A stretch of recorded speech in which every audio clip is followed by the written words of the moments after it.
네, 여러분 안녕하십니까? 그럴 리는 없을 것이라고 많은 정치 분석가들이 보고는 있습니다만 만에 하나 서울 남부지법, 즉 우리나라 법원이 이준석 전 국민의힘 대표가 낸 비상대책위원회 효력정지 가처분 신청을 받아들인다면, 인용한다면 어떤 일이 벌어질까요? 쉽게 말을 바꿔보겠습니다. 만약 대한민국 사법부가 이준석 손을 들어준다면, 이준석 네가 오라! 그런 결정을 내린다면 우리나라 정치판에는 어떤 일이 벌어지고 우리나라 전체에도 어떤 일이 벌어지게 될까요? 첫 번째 떠오르는 생각은 극도의 혼란이 벌어질 것이다. 그것은 우리나라가 그동안 소중하게 발달시켜온 이 정당민주주의 그 자체에 심각한 위기 상황이 벌어질 수도 있다. 입법부가 있고 사법부가 있는데 그 입법부의 어떤 개인적인 부정부패와 관련된 비리가 아니라 그 입법부 중에 집권 여당의 어떤 시스템과 프로세스에 대해서 사법부가 브레이크를 거는 것이기 때문입니다.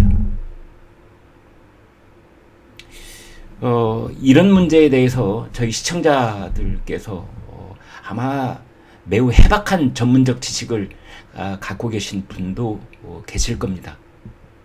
이러한 사태가 벌어지면 결국은 국민의힘 지도부가 서울 남부지법을 상대로 해서 헌법재판소에 권한쟁의 심판을 청구할 수 있는 것인지 없는 것인지, 가처분 신청은 인용 기각 그 여부가 이런 대상이 될 수 없는 건지 아니면 가능한 것인지.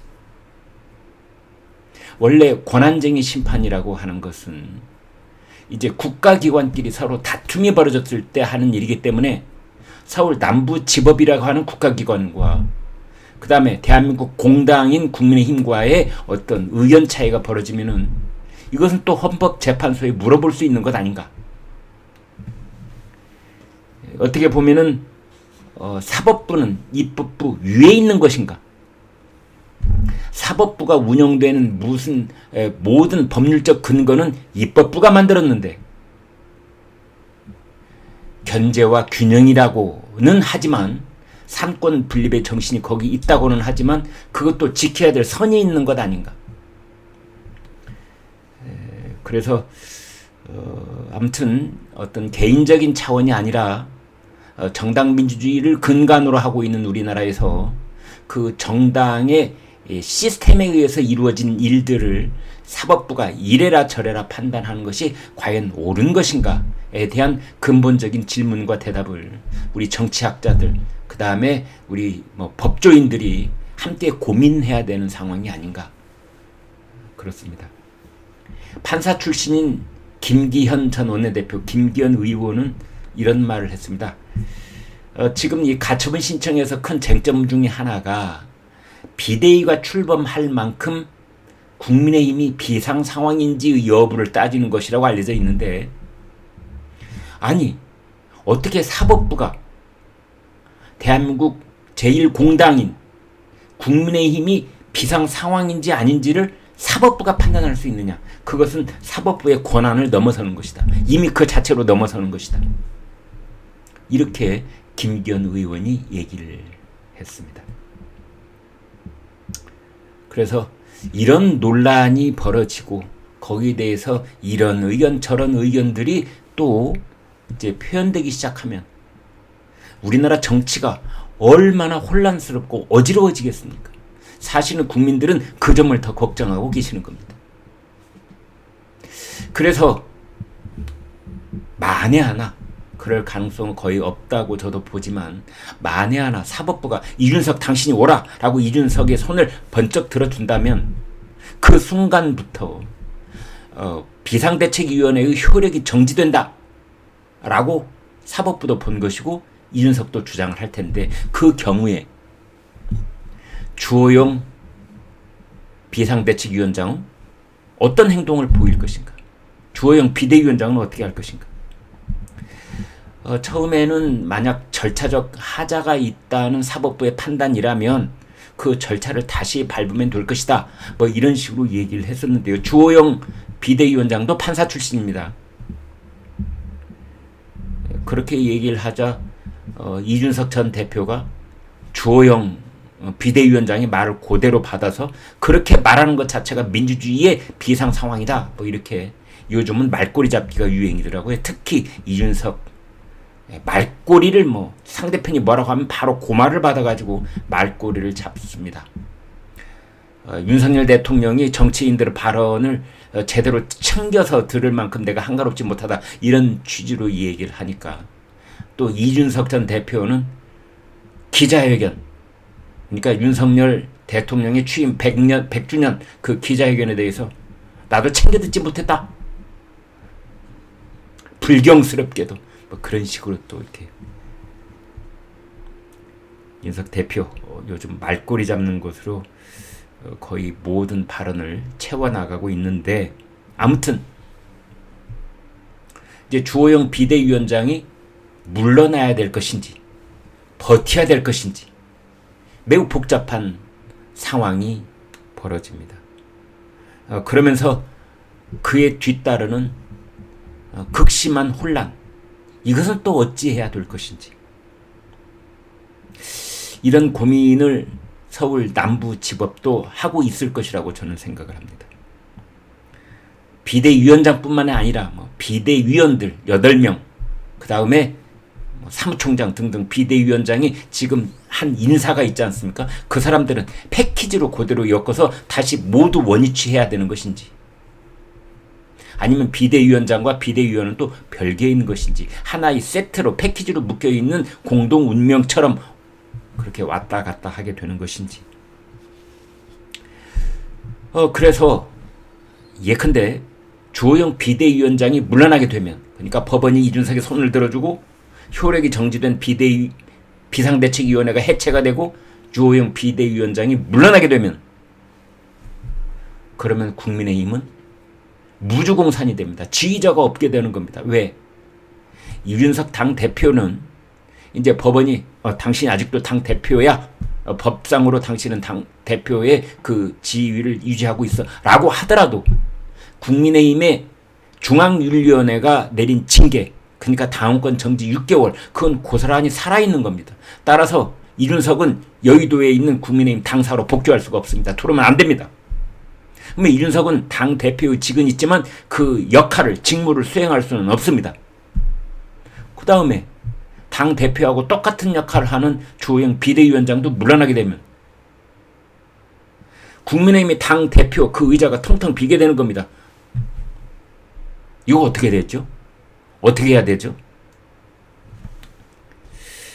그래서 혹자는 말하기를 그런 상황이 되면 권성동 원내대표가 당의 2인자이기 때문에 다시 직무대행으로 복귀해야 하는 것 아니냐.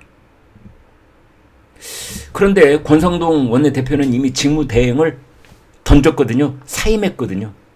그런데 그게 복귀가 가능한가? 이 문제도 복잡하게 불거질 수가 있는 겁니다. 그러면은 권성동 원내대표가 다시 직무대행으로 돌아올 수 있느냐 없느냐를 또 사법부한테 물어본다? 이런 웃지 못할 코미디 같은 상황을 또 국민들이 보게 될지도 모른다. 이런 걱정도 있는 겁니다. 그 다음 네 번째로 이 혼란이 거듭될 수 있는 아주 중요한 그런 결정이 하나 남아 있는데 바로 이준석에 대한 경찰 수사 결과입니다. 이준석의 성상납 의혹, 증거인멸 교사 의혹, 거기에 관련된 뇌물수수죄 다 포함해서 뇌물을 받았는지 성상납을 받았는지 그 징계를 없애려고 교사를 했는지 등등에 대한 사법당국의 이 경찰과 검찰의 판단이 남아있는 겁니다. 만약 그래서 기소 의견으로 송치가 되고 검찰이 이준석 전 대표를 기소를 하게 되면 그러면 또 어떻게 되는 건가? 가령 서울 남부지법은 이준석 당신이 오라 라고 손을 들어줬는데 그 이튿날 경찰이 이준석은 증거인멸 교사를 한 증거가 너무나 많아 그래서 기소 이런 결정을 내리면 그럼 이번에는 또 어떻게 되는 겁니까? 법원은 법원대로 경찰은 경찰대로 국민의힘은 국민의힘대로 막 뿔뿔이 이렇게 흩어지게 되는 겁니까? 세계 어느 나라에서도 볼 수 없었던 저희 시청자들께서도 한 번도 경험해 보지 못한 극도의 갈등과 분열과 혼란이 불을 보듯 뻔한 것입니다. 만약 이 경찰이나 검찰이 기소를 하게 되면 그러면은 그렇습니다. 국민의힘 중앙윤리위원회가 재소집돼야 됩니다. 그때 당원권 정지 6개월일 때는 의혹만 있었고 그리고 이준석의 품위가 유지되지 못했다. 그래서 당원권 6개월을 정지시켰는데 품위 유지와 관련해서 당원권 정지 6개월인데 이제 증거인멸 교사를 기소를 하게 되면 당원권 정지가 아니라 제명을 해야 되는 겁니다. 그래서 윤리위원회가 다시 열려서 이준석을 제명을 하면 그럼 또 어떻게 되는 겁니까? 그럼 또 어떻게 되는 겁니까? 이준석이 옳다고 인용해준 서울 남부지법의 그 판단은 또 어떻게 되는 겁니까? 갑자기 공중으로 붕 뜨는 겁니까? 이준석은 또 가처분 신청을 내는 겁니까?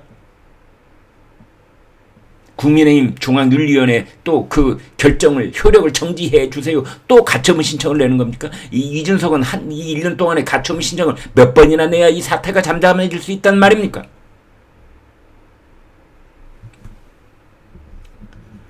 오늘 벌어진 일은 이준석이 SBS 라디오 진행자에게 내가 어디 커피숍에 있으니 커피 쿠폰을 좀 가지고 와라 이런 말을 했다고 하고 윤석열 대통령에 대해서 국민도 속고 나도 속았다 이런 말도 하고 있고 윤핵관의 정치 공작에 내가 희생됐다는 식으로 얘기도 하고 또 윤석열 정부를 모델 하우스는 금으로 지었는데 납품 받아보니 녹슨 수도꼭지더라.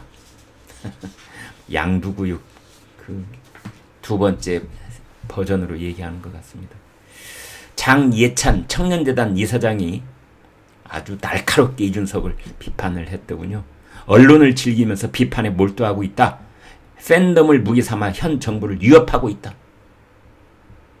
장예찬 이사장이 그렇게 말했더라고요. 이준석을 사석에는 형이라고 부르는 그런 사이라는 거 아닙니까? 이준석이 언론을 즐기면서 관종이란 뜻이죠. 비판에 몰두하고 있다. 그리고 몇몇 팬덤이 형성되어 있는 것을 무기를 삼아서 윤석열 정부와 국민의힘 지도부를 위협하고 있다. 제가 보기에는 위협이 아니라 협박하고 있는 겁니다. 공갈 협박. 그러자 또 이준석은 곧바로 지난번 선거 때 청년들이 누구 보고 찍었는지 보자. 나 이준석 보고 찍었는지 장해찬 당신 보고 찍었는지 한번 볼까? 그런 얘기를 했더라고요. 아무튼 이준석은 이제 가처분 신청 이어서 본안 소송을 제기한다는 얘기까지 나와 있습니다. 서울 남부지법은 이준석의 가처분 신청에 대해서 이번 주 내로 결정을 내기가 어렵다는 입장을 밝혔습니다. 워낙 이 사안이 민감하고 그 다음에 따져야 될 법리적 근거도 꽤 있고 양쪽의 다툼에 대해서 또 연구를 좀 해야 되기 때문에 이번 주 내로는 어렵다. 이렇게 입장을 내놨습니다. 그렇다면 다음 주 초 또는 다음 주 중반쯤에 사법부의 판단이 나올 것 같습니다. 그런가 하면은 야당은 참 이런 웃지 못할 일이 벌어지고 있는데 야당은 이준석을 열심히 지원하고 있습니다. 이준석 파이팅! 잘한다 이준석! 타고난 싸움꾼이네. 윤건영, 조응천 이런 의원들이 그런 말을 했더군요. 참 대한민국 정치가 봉숭아 학당도 아니고 코미디판으로 자꾸만 한 발짝 더 들어가고 있는데 그 주연 배우는 이준석입니다. 오늘 여러 말씀 드린 것은 만에 하나 그럴 리는 거의 없겠지만 우리나라 법원이 이준석이 옳다!